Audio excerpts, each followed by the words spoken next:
Olá, alunos do 7º ano, vamos fechar aqui a nossa unidade, a unidade 2, que a gente está conversando sobre o Renascimento, Iluminismo, tá ok? Toda a parte aí que a gente viu num primeiro momento sobre o Renascimento e a Reforma Protestante, a gente passou sobre temas sobre o que é humanismo, o Renascimento aplicado às artes, às ciências. A gente viu a Reforma Protestante, essa mudança do antropocentrismo foi se aplicada, teve consequências até na religião, né? A Igreja Católica ela teve aí seus fiéis, seus padres que foram contra suas diretrizes políticas até então, e daí nasceu as igrejas protestantes, o luteranismo, o calvinismo, o anglicanismo. E aqui no tema 4 que a gente vai estar entrando agora, a gente vai estar respondendo aquela pergunta: e a Igreja Católica, o que ela fez? Ela ficou quieta, ficou de braços cruzados? Quais foram as inferências, as atitudes políticas, geográficas, culturais perante a Reforma Protestante? Lá na página 64, uma primeira pergunta que a gente tem que ter é: como a Igreja Católica reagiu então a essa Reforma Protestante? A gente tem que deixar claro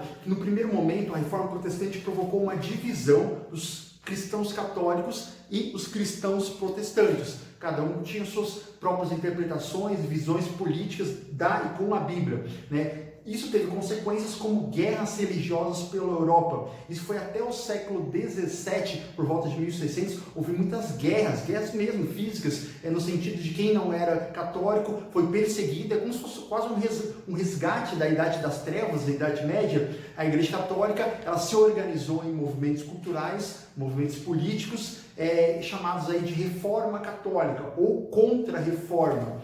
Na página 63, responde-se a pergunta: quais foram os instrumentos da Contra-Reforma? Como que a Igreja Católica reagiu?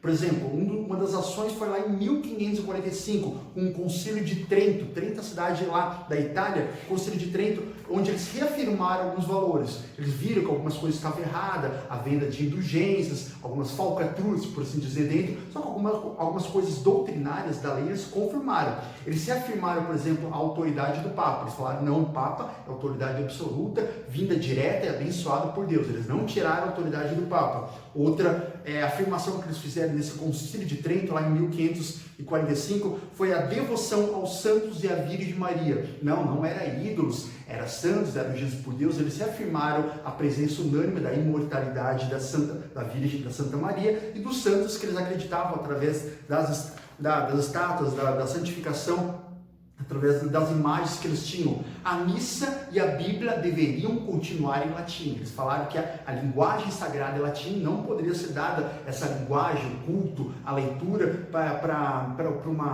uma decodificação, para uma linguagem acessível ao povo, como Martinho Lutero queria transformar a Bíblia, os cânticos, a pregação do latim para o alemão. Se criou então o catecismo. O catecismo era uma maneira de evangelizar, o que a gente conhece hoje como escola dominical, né? Os PGs, os pequenos grupos, né? O catecismo seria um resumo da doutrina católica que poderia ser usado para converter novos fiéis, principalmente jovens e crianças. Eram pequenas escolas onde aí os iniciados poderiam aprender mais sobre a Bíblia numa visão católica, né? A igreja também se reorganizou num novo tipo de inquisição, né? E eles fizeram uma nova perseguição aos considerados hereges. Os hereges eram os pecadores que não estavam de acordo com as diretrizes da Igreja Católica. Então fica a pergunta para a gente fechar esse primeiro módulo: estaríamos voltando à Idade das Trevas, né? A Idade Média era o que todo mundo na época estava perguntando. E as perseguições, até quando vai parar isso? Até onde vai durar isso, né?